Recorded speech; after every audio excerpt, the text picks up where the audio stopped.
Good evening. This is the Athens City Shade Tree Commission meeting for January 12th, 2012. I don't believe we have any Title 33 right-of-way issues to consider tonight, and so we'll move straight to the Title 37 landscape ordinance issues. I believe Mr. Dilsaver is here to tell us about the future retail site, a development along East State Street. If you'd like to come up and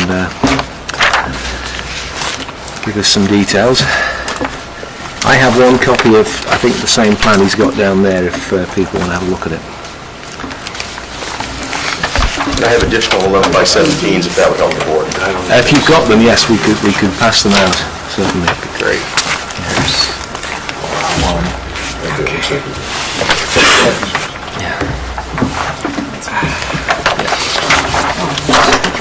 Yeah. So if you can introduce yourself and where you're from and who you're representing. Certainly. Good evening and thank you. My name is Rick Dilsaver. I'm with Cedarwood Development out of Akron, Ohio, and I'm here tonight to present to you some proposed new commercial construction desperately needed in today's economy. At the same time, we're going to take some dark space, currently dark space in the city, and put it back to beneficial use. The site is the former Captain D's restaurant, located at 955 East State Street, right on the south side of East State Street, directly in front of the Aaron's Rent business there. It's an out parcel in that power center. I would like to remind the board that the site we're dealing with is not a legal parcel, so to speak. It's not a platted piece. I think that should be apparent. In your packet that came in, there was an aerial shot that will help you get zeroed in. We're developing about 3/4 of an acre of what is a much larger piece, about 7.62 acres according to the county website. So we do have a bit of a kind of an orphan piece there with no clear lines of demarcation around the site. But we did our best. We took your plant list into account. My design team put plants on there from the list, and we put some what we got on there. We have some maples, we have some linders, and I forget I gave away all my copies out. Shumat oak. Yes, and so in any event, we hope that plan is to your liking. I'm certainly here to answer any questions that I can, and I thank you for your consideration. Okay. Well, according to my calculation, you've got just almost 33,000 square feet here of area, and that would require 18 trees. We're counting 11 trees at the moment, and one of the things that we really want to see is the 18 trees or their equivalent. It is possible perhaps to plant some small trees along East State Street, where I know there are high voltage power cables, so we can't have big shade trees. They have to be low growth, yeah. Yeah, but what we do with those is we count 3 small ones for one large one. So that's a possibility. The other thing is we can see where you may be able to put additional large shade trees on this existing drawing, and that will be I think our recommendation after we hear what the other commissioners say, obviously. But that is more than likely what we're going to have to do for this. So do you have any comments at all as to why, for instance, you don't have more large shade trees closer to the East State Street area? Yeah, a couple of primary reasons. One's a little selfish and one's a safety type reason. Whenever we're on a corner parcel like that, as opposed to a mid-block location, we tend not to put trees out front where people are making turning motions, and it may clutter up lines of sight. Then additionally, too, we're building a brand new, nice new building there, and we want maximum visibility as well. Okay.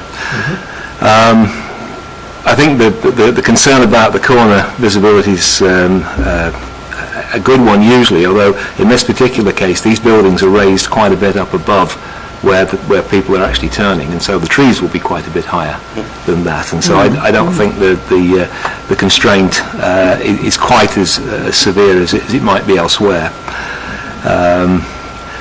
The other observation was that you've got positions closer to the building where you might be, for instance, what would be the southwest corner of the building. It looks like there's a concrete island there, that again would be an excellent place to put an additional large shade tree, unless there's a particular purpose to that island that... I think that my client would be fine with that. Okay, yeah. So I'm looking around to see what other comments the commissioners might have, but that is my initial recommendation to the rest of the commission, that we're going to ask you to plant some more trees, and we'll give you some suggestions as to how to do that. But really it's up to you to figure out where you want to put them. We don't decree where the trees go, we just say you need to plant this many trees, and they can't be too close to each other. That's laid out in the ordinance. That's about all we need to say, I think, about the large shade trees, unless other people have got comments about the trees. Yeah. Well, there were a couple of instances where the developers planted trees, and they planted the trees that they said they would, but they chose columnar types, which that meant that they really weren't shade trees, which was a disappointment. So just as long as you stick to trees that are sort of, you have a canopy rather than the columnar type. I understand. Fasciculate. The other concern that the Tree Commission has to address is the screening of the dumpster. I don't see any screening here as expected in terms of the language of the ordinance. I'm just looking on my rather cluttered desk to see where I've got it, but I believe the ordinance requires both green screening and a fence around it. It looks like there's a fence around this dumpster, if I'm looking at the right place, but... Yeah, I'm sure that you are. Okay. Well, let's take the second part first. The dumpster will not be sitting there in any view. Okay. It's going to be on three sides of it. Well, it'll be blocked in with materials that are architecturally compatible with the building, and then the gate side is a wholly wooden site-type fence, so you won't see the dumpster at all. There's some, let's see, in the right-of-way out front under the power lines, there are 3 of what were an original planting of 4, I believe, river birch. And so there's a kind of hole where there was one. And for your information, that's what's out there, and might offer something in the way of more of the same to put out there and accumulate 3 small trees toward counting as 1 tree. Just for clarification, you said plant trees in the right-of-way? We can give you permission to plant some of your trees in the right-of-way when you've got this length of right-of-way alongside you. And otherwise not involved in that, that's under your purview? Yes, we are allowed to give you permission. That's why I was talking earlier about the fact you've got the high-voltage cables out there which are limiting what you can plant, but even though it's right-of-way, we can give you permission to meet your tree requirements by planting in that right-of-way, although you're constrained to plant small trees. Okay, very good. Now I understand. Yeah, and as I said, for every 3 small trees, you get credit for 1 large tree. Is the way it works. I mean, yes, we would prefer large shade trees, but the high-voltage cables limit us in what we can do.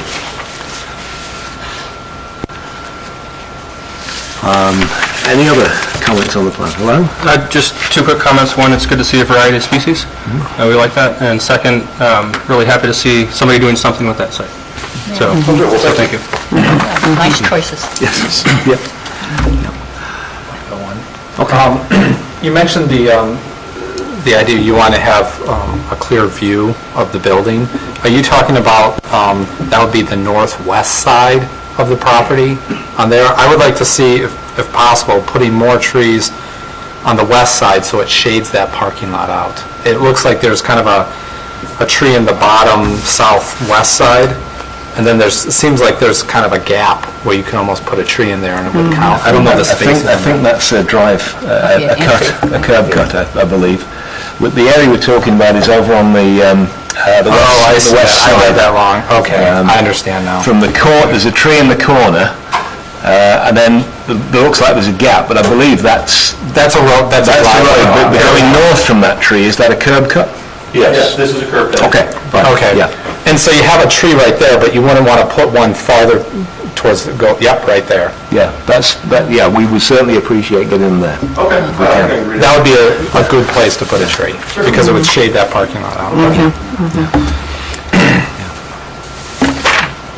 So you'll get a letter probably from the code office with summary of what we've been talking about this evening. But I think, as long as you're agreeable to what we're saying, I don't see any obstacles in moving this one forward. Based on what I've heard, I think if you're inclined to approve with those conditions, I'm fine with that. Okay, good. Any objection to it? So we want the 18 trees total, including existing ones, that they're small, with 3 small trees equaling 1 Yeah. large. Yeah. Okay, just Yeah. summarizing. Yeah, okay. Thank you. Thank you very much. Thank you very much. Okay, you can get on your way home. Snow. The next one that we've got on the agenda is a new building for family oxygen. Do we have a representative? Good, excellent. If you'd like to introduce yourself and explain, and if you've got additional things you want to hand out to us, please feel free to do that. All we've got is one copy of this. I've got usually 11 or 17. Okay. Okay. And I have a full size if anybody wants to. Okay. Well, we may. I don't think we're going to need that. You going to take that one? Yeah, I can. Okay. I can manage with this with what I've got. So, You have enough. yeah, pass them along. We need to. My name is Rick Thomas, I'm with National Architects, and representing the Bowman family. They currently have their main business is in Galveston, but they have a rental space on West Union right now, and they want to build a new building to put their business in, and also be a small additional space that they're leasing, or that they'll lease out to someone else, and then maybe some future expansion. The property is on 56, across from the ODOT garage, between the Marathon gas station and the dentist office, which is currently a mowed lot, basically. I guess it'd be on the north and east side of the property, show like a right-of-way and a space where there's nothing really going on there. That's a right-of-way from Columbia Gas, where they have a large transmission line. Okay. When I did the calculations, I agreed with your numbers, and I think you are fulfilling the shade tree requirements. And I think when I looked at your list of species, I'm just trying to find it, I think I was quite happy with the species. You've got 5 there. Red maple, black gum, American sycamore, American linden, and little leaf linden. They're all good large shade trees, so we commend you for the choice of species there. Nice to see black gum. As I say, I think the tree requirement is satisfied. Unless commissioners have got other questions about the trees, we can move on to just check other things. It looks like you've got a dumpster that is enclosed. Yes. On here, good. And I can't think of anything else that we need to really review with this type of plan. On the tree planting detail, they have the holders with the rubber hose, and that there's some controversy about, about using that, but the big thing is it shouldn't be left very long. And sometimes people, they plant it and water it and then forget that the tree is growing in girth and needs more space. Yeah. It's a concern, but if you plant them, you've got to maintain them. So you need to maintain them as best you can. But, just an observation. The only thing I would like to see is another tree or something on the front side of the building and move one of them. If there's adequate number, if we could move one. I'd like to see one over on the, as you're looking at the plan, I guess it would, it's north, on the Northwest corner. northwest corner there. Maybe, pulled enough away so it doesn't interfere with what looks like a sign there, and it's next to the parking, so it's away from the gas line. Yeah, I think I can do that. And And, then, you know, there'll be a little bit more in the front and providing some, some vegetation along the street then. Other comments from the commissioners? Looks good. Quite nice.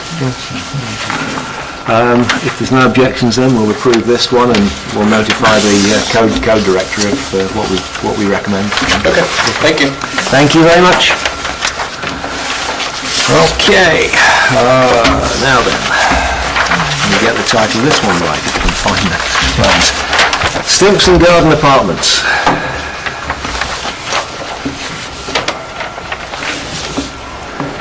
Hi there, my name is Rick Wasserman. I'm representing a project called Stimpson Gardens. Perhaps you've heard of it. I'm the developer, I'll be the general contractor. I'm not the architect, who is much more conversant in tree species and stuff than I am, but we're here to do whatever it is that you need us to do. So you have a plan, I think, and I look forward to hear your comments. Well, you've heard me go through the ritual. Are there enough trees for the area? My calculation shows you need 6 large shade trees for this area, of which you've got 2 at the moment, the 2 elms. We may be able to give some credit for service berries, although we need to be certain that these really are service berries capable of getting to even small tree height, because those are really small trees. It would be better if you could agree to plant more large shade trees, in particular along that north side of the site, that sort of wedge-shaped piece between your rear parking lot and the fence. The service berries would appreciate it anyway, but because they tend to be better in a fringe area, and so they'll do better under large shade trees. You've only got 1 large shade tree there, and I believe that is at least 90 feet long, that section at the back. It may be a little bit longer, which means in principle you could put 4 large shade trees along that back line there. And that would, And then with according to your calculations, that would fit. Yeah. Let me ask you one question about that. There's a staircase there that goes from Stimpson up to the upper pad of the site in Montrose Street. Is it permissible if that ends up overhanging that path? Yeah. That is? Oh, yeah. Okay. The city may come along and trim it for you if it gets to be a nuisance, but... Yeah, I don't think there's any power lines. No, there aren't power lines. There are power lines in the front of the site. Yes, and that's why, normally we would really try and get you to plant trees on that side because Sure. it's the south side, but because of those high voltage power lines, we're not going to do that. Well, and believe me, we would love to plant larger trees there to negate anything that the students might do on the deck above it. But like I said, with the power, if they put the power lines underneath the sidewalk, then we'd have that. We've been there, done that one. Couldn't agree more.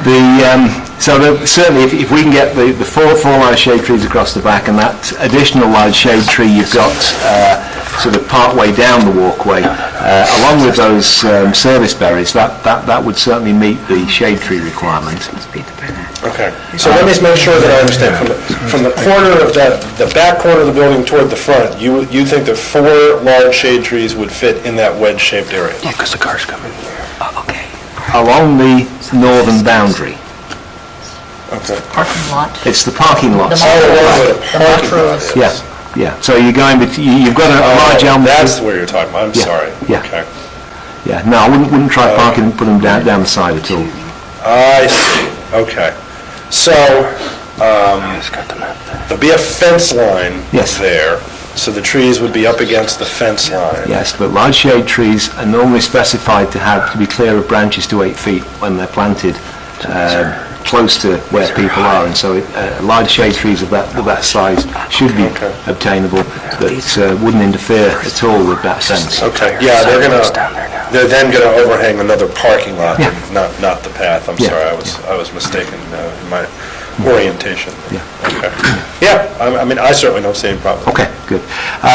There's an issue at the front, and this is probably not one that we can resolve here. Under Title 37, when you've got more than 100 foot of frontage, you're supposed to have an 8-foot wide buffer at the front. However, I understand the bulk controls on this area allow a building to be up at the edge of the right-of-way, and so there's clearly a conflict in the code. And so we will note in our information going back to the code director that there is this conflict, and it's not up to the tree commission to figure out how that gets resolved. I see. But that is a potential problem. Most of the building is set back. Oh, yeah. As far as just that one yeah, section in the and- front there that houses the stairwells. Yeah, I agree. Yeah, I mean, it's that piece with the bicycle racks and the trash collection in that Right. is within that. And even then, it isn't going all the way through it or anything like that. It's part way through it. Right. But that was a concern that we had. I don't know who maintains. I'm looking at Ron now to see who maintains the grass at the side of that stairway going up. Is that the city that does? Okay. Has So to that'll belong to that other building next to it. It's not city maintained. Okay, well, one thing we would recommend, if you're the one maintaining it, is to plant some shrubs on there that would help stabilise it, and so that you wouldn't have to mow it. I see. It just doesn't make sense to have something on a slope like that that's being mowed. If you can plant stuff along it, but I mean that's a landscaping issue as to how you address that, and it's just a recommendation. You can carry on cutting the grass if you want. Crown vetch or something. I don't know. We prefer not crown vetch, but sumac is a good one. You want something with deep roots, basically, to help stabilise the bank. I don't have any other comments. What are other commissioners' observations on this one? Excuse me.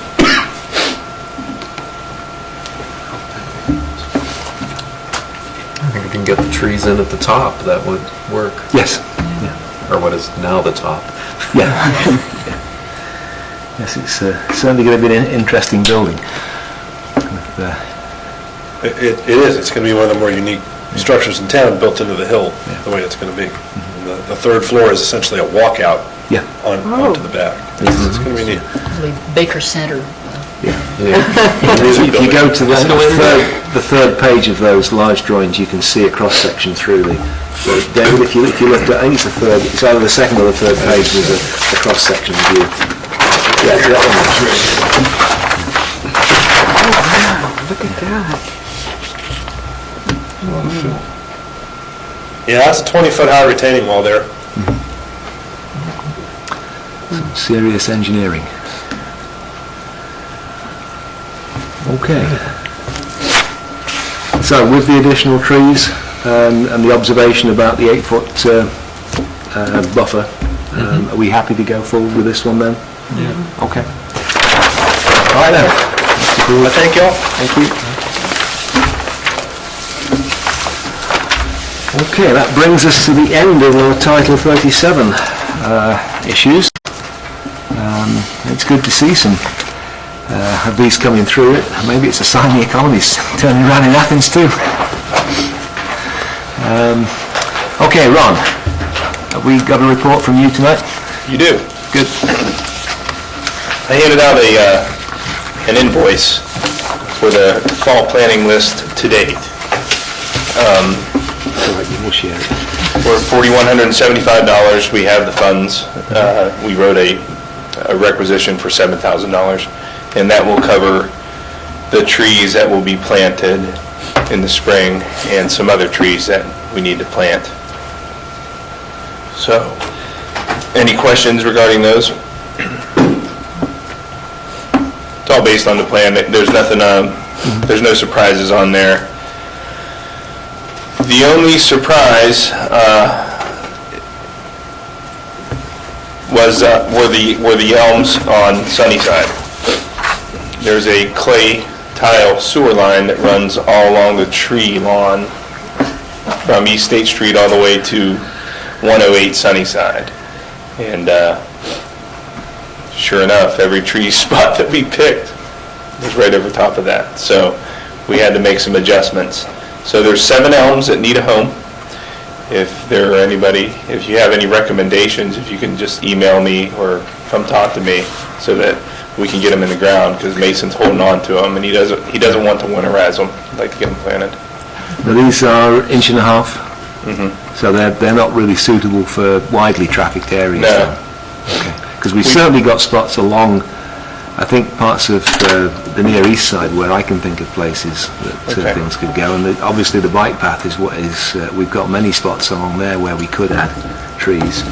But if commissioners would like to send me their thoughts on that, I'll try and bring them all together and circulate them. There were 5 or 7? 7. 7. There's 7 trees that 7 years. we 7 purchased. elms looking for a home. It's always surprising what's underground, isn't it? Yeah, it was unfortunate really, because a lot of the property owners were excited to get some trees through there, so disappointed. There were 12 that we were going to plant on Sunnyside, so what we did is the Habitat House, we initially planned on creating a grove of trees for those folks that have served a long time on different boards and commissions and city council, and have a kind of a park, a place off the bike path for people to hang out, rest, whatever, and have trees, a rock, memorial stone type of deal with a big plaque. Anyway, we chose bald cypress and Yoshino cherries, and the soil there is near impenetrable. It's a lot of rock. So basically, Mason and I agreed that if we planted those types of trees there, they would die. So we went ahead and planted 5 elms. Those will be able to hold that up to that. So if there's any other, I need to do some research on it, but any other types of flowering trees that that the commission can think of that would be suitable in that type of environment, let me know, and we can go ahead and order them and get those planted. So was it loose stone or was it sandstone? It's pretty tight. It's river material from when the river was rechanneled. It holds water. Well, if you look at the trees that are planted there now, there's a number of them that are dying or have died. And after a rain event, for a number of days after that event's over, you can still see it swamped around the trees. It just doesn't drain very So well. it's got poor drainage. Yes. Now, is that a situation that sycamore can do pretty well in? Seems that they can. They will tolerate wet feet for a while. Yeah. Willow is another one that will do as well. Yeah, when willows are tricky to plant sometimes other places. The other thing to think about is small trees, because a small tree might be able to establish itself better and survive than a large tree, and that's sort of difficult. It's going to take longer to work, but at least its roots can go out and figure out where it can get whatever it needs from, rather than you plonking it down and hoping. I think a willow would do fine. Willow? Yeah. Any particular? Weeping. We could ask Emily. She couldn't be here tonight, but she might have some good suggestions. It would take the water and actually kind of help dry it out. It'll change the hydrology if you put enough of them in there. There's the corkscrew willow too. I know that. I've got one in my backyard because it always floods. And it's compacted because they put down their slag. I guess everybody used to just dump their slag from their coal in their backyard. And I got this slag lining. It's doing great. More sun, and they look good looking plant too when winter time. Yeah, it's a good suggestion. Okay. Is there anything doing well there in that location? There isn't anything there, really. Okay, I thought you mentioned a few trees. It's over closer to the Athens Behavioral Center. Okay. I don't know if it's the same material or not, but most of the trees in there are blue spruce, and they're not doing well. Okay. No. Yeah, that would not be a good location. Right in a site like that? Yeah, I don't know. You don't see that in nature, I guess, in those type of sites. Elderberry, that was another one that deals with... Excuse me? Elderberry would deal with fairly difficult conditions. It'll go multiple stem on you as well, fairly easily. There's a lot of willows out there anyway. I don't know. Well, if we think of some more, we'll let Ron know. Okay, thanks for the ideas. And when we're done with that, that'll be the fall planning / spring planning 2012 that will come to a close. It shouldn't go over the budget that we have for them. Good. So, in regards to that, I thought if we could get those trees all on the ground at the Habitat site, that may be a good spot to have our Arbor Day celebration. So. And the only other thing I had was the 23 Blick tree. There was some email traffic regarding that. Andrea DeMott's Ann did respond, as well as I did, similar. Ann thinks that we should go ahead and prune it and plant a replacement tree, so that when we do need to take that tree down, the replacement tree will be established a little Well, bit. it's really your judgment, along with Ann's, to tell us whether it's worth pruning rather than just removing now. My recommendation was to remove it because it was going to take a significant amount of pruning. Although Ann did correct me, saying that that particular type of tree would probably be able to tolerate a significant amount of pruning. It's a red maple. So I'm willing to go ahead and prune it and plant a replacement wherever Andrea wants us to plant. Yeah, I definitely think it'd be good to try and get a replacement in there.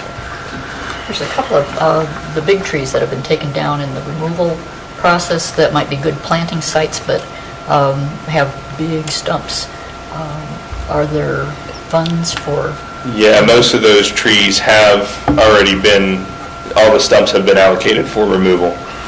Just the contractor hasn't gone with that piece of equipment yet. Okay. So. Thank you. Any other questions for Ron? Have you finished your report? Okay, good.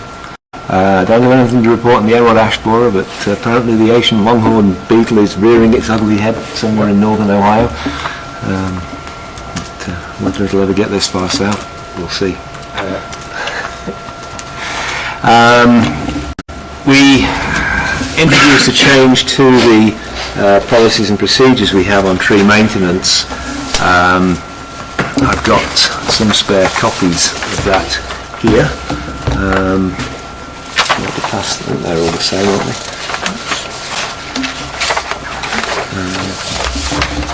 I think I'm doing the right thing. The language that's underlined in D is the language that we discussed at the last meeting as being the suitable language to add to this section on maintenance, to make it clear the standards to which we are expecting trees to be pruned. I haven't heard of any suggestions for changing this language from the other commissioners, and so at this time I'd ask again, are there any other comments or corrections or changes proposed for that section? And Ron, this is something that you find agreeable from arborist and enforcer point of view? Yes. Tree surfaces to be certified, but then we can go in and just put things not green. Okay. As long as we're doing it to ANSI standard.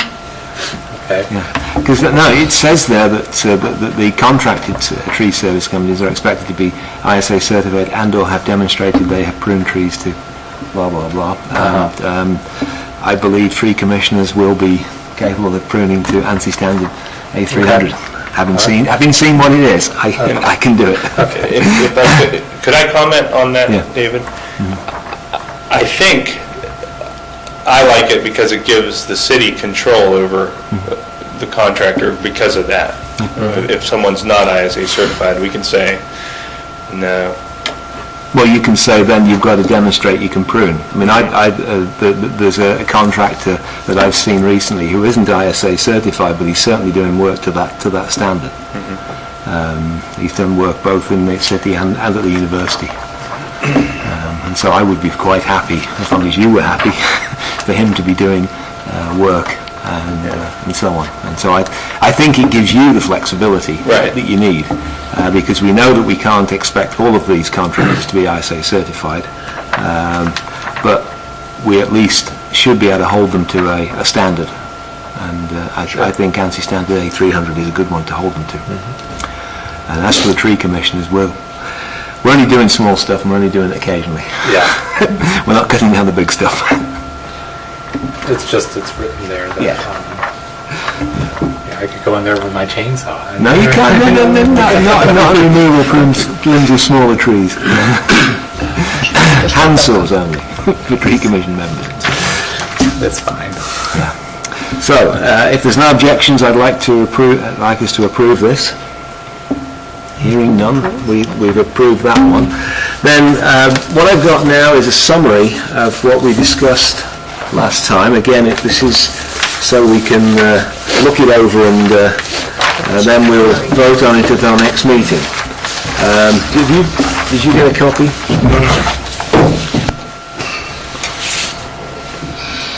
This is what I sent out earlier in the week, and the observation I received from Ann Bonner was that requiring a particular diameter at breast height was probably not something that a nursery would like to have to deal with. They would prefer to deal with trees of a particular diameter just above the flare.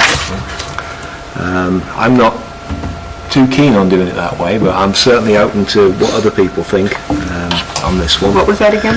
Anne suggested that rather than what I've got written there, which is requiring a particular diameter as the minimum at breast height, that the diameter be specified as a caliper at just above the flare. The issue with the breast height is it works very well in forestry and a closed canopy system. You have a good straight bole, but when you look at a lot of these trees at breast height, you might have a lot of branches in there and make it very difficult. Well, they're to be clear of branches to 8 feet. At 8 feet, so it shouldn't be a problem for them to I do that. don't think it should be a problem, but this was a concern that Anne had. Now, Ron is obviously the person who's going to face this concern at times when he's buying trees and so on. And we're not voting on it tonight, so if you could investigate, Ron, and see if that's going to cause any problems to suppliers of trees if we specified a 2-inch. And again, that's my suggestion. If we think it should be bigger or smaller, then we can discuss it at the next meeting. What's the? Can we find out what's the rate like? They like measuring it at the flare. What does that? Okay, if you have a 4-inch flare, what does that mean at breast height? And I know different species will have their flares and all that kind of stuff. That was one of the problems. I mean, you could tweak it to have it have a big flare, I guess, with potting things, and it might be a little bit. I mean, the intent of this was to ensure that when somebody plants trees in the right-of-way adjacent to a sidewalk, that these trees are going to be robust enough that they can withstand the sort of pedestrian traffic we have in Athens. Then the whips just don't make it. No, things that are sort of inch and a half aren't going to do. They've got to be substantial trees, and so this is a policy to sort of go alongside our Title 37 recommendations, so that when people are trying to fulfil the requirements by planting either adjacent to the right of way or actually in the right of way, then this is the specification that they need to plant to. So it's here as, if you like, a first reading, if you want. Yes, here I am. Could I ask how that would apply when they're planting small trees? That would get the unless a specific variance is granted clause. Because I remember thinking about that, and that was the language. Because yes, this is only for large shade trees. This is for large shade trees. Maybe I should make that one a little bit clearer. But it really is for large shade trees. When we're going with small shade trees, and if, as in that first case that we looked at, we're dealing with a space that's adjacent to a road rather than a sidewalk, it doesn't really matter too much how big the trees are. Is there any way that we can have some type of controls in place with this that would enable us to plant the whips that do periodically come our way, like through ODOT funding and things like that? This is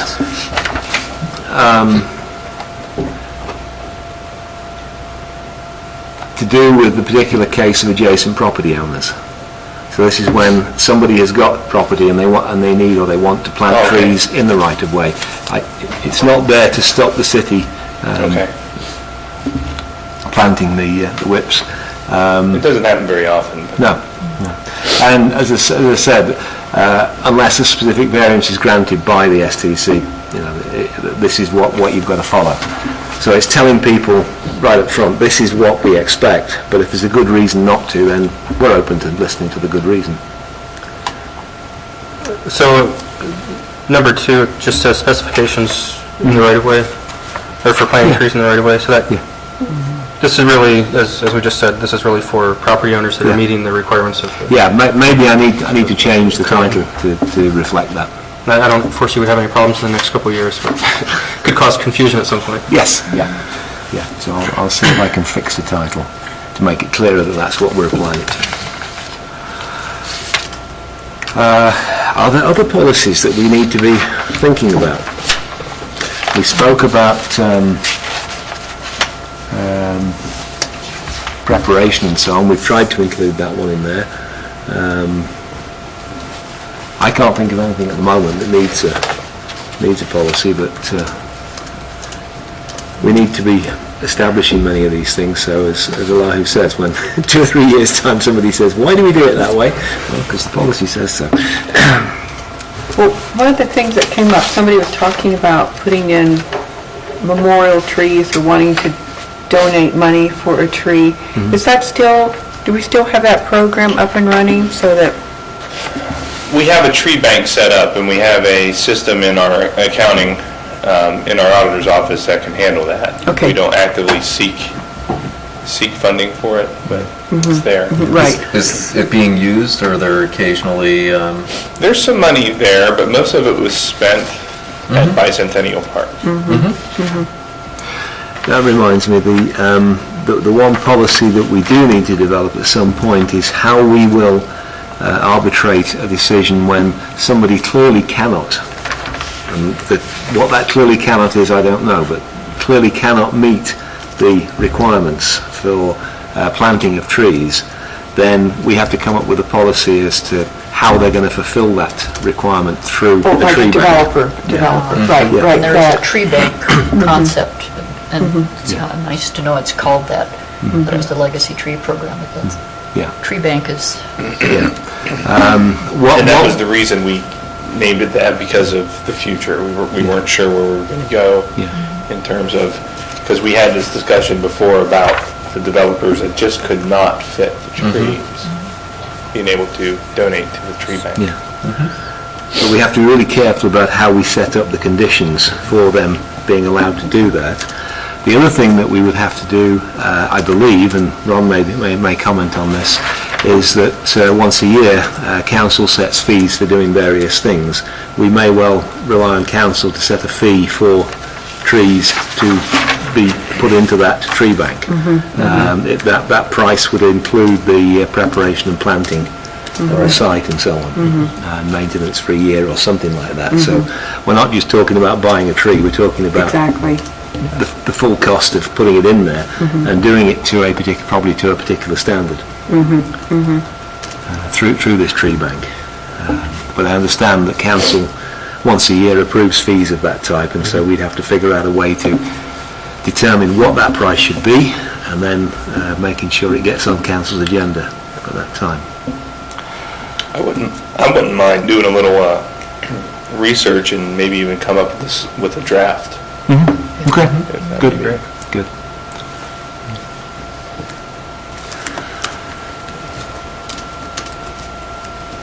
If we've finished talking about policies, I've got one other matter that we need to be thinking about. The code officer has brought this up previously, that we don't have really good buffering requirements within Title 37. We've tried to do various things. Under the old Title 37, we had these 4-foot and 8-foot wide buffers that were basically horizontal. They're just green spaces. That didn't seem to work very well. We have language in the current legislation requiring buffers, but again, it doesn't really talk about what's planted there or the height or anything like that. It also doesn't really deal with some of the issues that the code officer has to deal with when you've got adjacent properties where it isn't really appropriate to have a buffer. And the planner and I think our comprehensive plan has said that we really need to have language somewhere to deal with buffering between different uses. So if you've got a residential and a business, you want a requirement to try and maintain, and that would not be just a horizontal buffer, that will be a vertical buffer, because you're trying to buffer for sound, light, just interference from one side, from one use area over to the other use area. And so one thing I think we need to be thinking about perhaps is to modify Title 37 to include some language along those lines, that where there are different uses, R, B, or whatever the combinations are that we need to worry about, then that needs to be put into Title 37. I don't think there's anywhere else in the code that it really belongs. I'll be thinking of sort of a menu of choices, fencing, hedges, evergreens. Well, one of my concerns is, and this, again, we have to be really careful about how we do it, is where you've got an area, a residential area, and you quite often have trees that have grown up around that residential area. A business moves alongside. We want to make sure that nobody takes down the trees that are buffering those the residents from that business. Clearly there is the potential there to start interfering with private property owners and their rights and all the rest of it, so we've got to tread very carefully around this one. But I think to maintain those buffers is important, and I'm not sure how we write that language. The other question is not just how high, but how wide. I mean, should it be one tree or so on? Should it be a mix of evergreen and deciduous? What are we thinking about in terms of these things?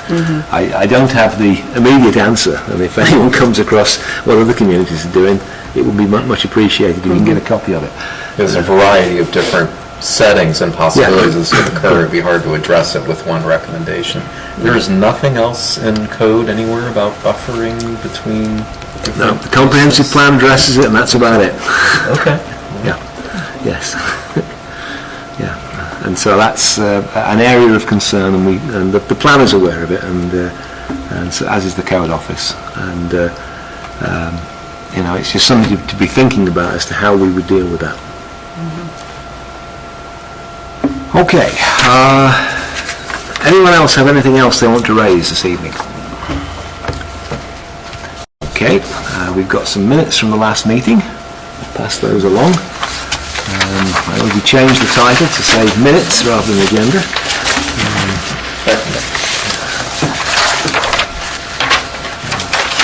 Suspiciously like an agenda. Yes, a decorated agenda.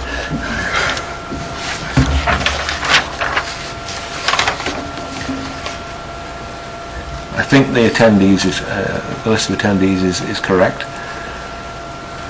I believe so.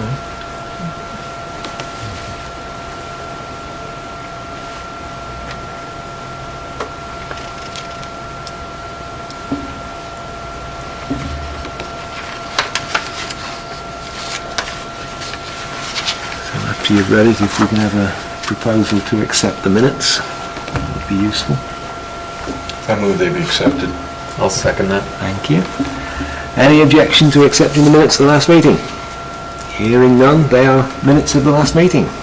Our next meeting will be on February the 9th at 7 p.m. in the council chamber. Good evening. Meeting adjourned.